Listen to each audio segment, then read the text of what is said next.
दोस्तों, अभी हाल ही में ऑस्ट्रेलिया में भी जनसंख्या के आंकड़ों ने चौंका दिया है। एक देश की जनसंख्या को लेकर बहुत बड़ा बदलाव देखने को मिल रहा है, जिसका सीधा संबंध भारत से है। और कहा जा रहा है कि इस बदलाव का असर भारत पर आने वाले वक्त पर पड़ने वाला है। इसके साथ ही ऑस्ट्रेलिया में रह रहे भारतीयों और हिंदुओं पर भी इसका असर देखने को मिलेगा। आखिर क्या है ये बदलाव और कैसे ऑस्ट्रेलिया की जनसंख्या का संबंध भारत से हो सकता है? इन सभी उलझा देने वाले सवालों के जवाब इस वीडियो में आपको हम देंगे। लेकिन आपको बता दें कि ऑस्ट्रेलिया के बदले जनगणना के आंकड़े रूस से भी जुड़े हुए हैं, यानी कि भारत का असर रूस पर भी देखा जा रहा है। आखिर क्या है ये कहानी? तो चलिए बताते हैं क्या है ये पूरा मामला। दोस्तों, ऑस्ट्रेलिया में हाल ही में जनगणना की गई थी। यह हर 5 साल में की जाती है। साल 2021 में जनगणना के आंकड़े के मुताबिक ऑस्ट्रेलिया की जनसंख्या 2 करोड़ 55 लाख हो गई है। वहीं पिछली बार जनगणना 2016 में की गई थी, तब ये 2 करोड़ 34 लाख थी। यानी 5 साल में कुल 21 लाख लोगों की वृद्धि हुई है। इसके साथ ही देश की औसत आमदनी भी थोड़ी बढ़ी है। लेकिन अब हाल ही में इन आंकड़ों को लेकर जो चौंका देने वाला मामला सामने आया है वो ये है कि ऑस्ट्रेलिया में पहली बार ऐसा हुआ है कि देश में खुद को ईसाई बताने वालों की संख्या 50% से कम हो गई है। ऑस्ट्रेलिया ब्यूरो ऑफ स्टैटिस्टिक्स यानी ABS के अनुसार अब ऑस्ट्रेलिया में केवल 44% ईसाई रह गए हैं, जो सभी को हैरान कर रहे हैं। आज से लगभग 50 साल पहले यहाँ ईसाइयों की आबादी करीब 90% होती थी, जो अब लगातार घटती जा रही है। हालांकि देश में ईसाई धर्म को मानने वालों की तादाद अभी भी सबसे ज्यादा है, लेकिन उसके बाद दूसरे नंबर पर ऐसे लोगों की संख्या है जो किसी भी धर्म को नहीं मानते हैं। देश में किसी भी धर्म को नहीं मानने वाले लोगों की संख्या बढ़कर अब 39% हो गई है और इस तरह नो रिलीजन वाले लोगों की तादाद में 9% की वृद्धि हुई है। लेकिन उससे भी ज्यादा चौंकाने वाली बात यह है कि ऑस्ट्रेलिया में हिंदू और इस्लाम सबसे तेजी से बढ़ते जा रहे हैं। हालांकि इन दोनों धर्मों को मानने वाले लोगों की संख्या 3% ही है। मगर पिछली बार जो जनगणना की गई थी तो ये संख्या बहुत कम थी। तब हिंदू लगभग 1.9% थे, वहीं मुस्लिम करीब 2% थे। लेकिन इस बार दोनों धर्मों के लोगों की संख्या बढ़ी है। इन आंकड़ों के अनुसार पिछले 1 शताब्दी में ऑस्ट्रेलिया में हिंदुओं की जनसंख्या में तेजी से बढ़ोतरी हुई है।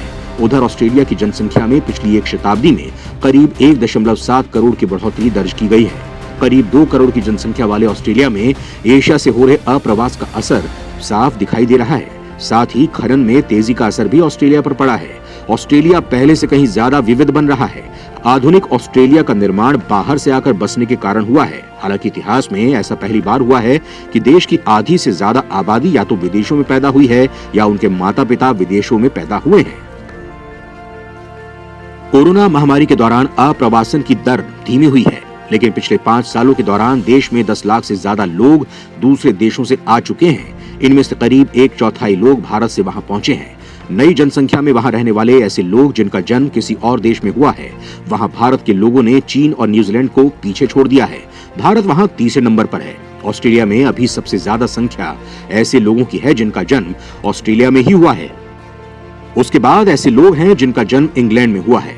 इन दोनों देशों के बाद तीसरा नंबर ऐसे लोगों का है जिनका जन्म भारत में हुआ है। ऑस्ट्रेलिया में 20% से ज्यादा लोग अपने घरों में अंग्रेजी से इतर कोई और भाषा बोलते हैं। 2016 से ऐसे लोगों की तादाद में करीब 8 लाख की वृद्धि हुई है। अंग्रेजी के इतर बोली जाने वाली भाषाओं में सबसे प्रचलित चीनी या अरबी है। ऑस्ट्रेलिया में खुद को देसी और टॉरेस स्ट्रेट आइलैंड के वासी बताने वालों की संख्या पिछली जनगणना के मुकाबले करीब 1/4 बढ़ी है।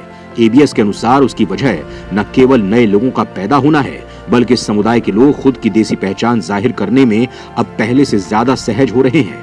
अब देश के देसी लोगों की संख्या बढ़कर 8 लाख से ऊपर हो गई है, जो देश की कुल जनसंख्या का लगभग 3% है।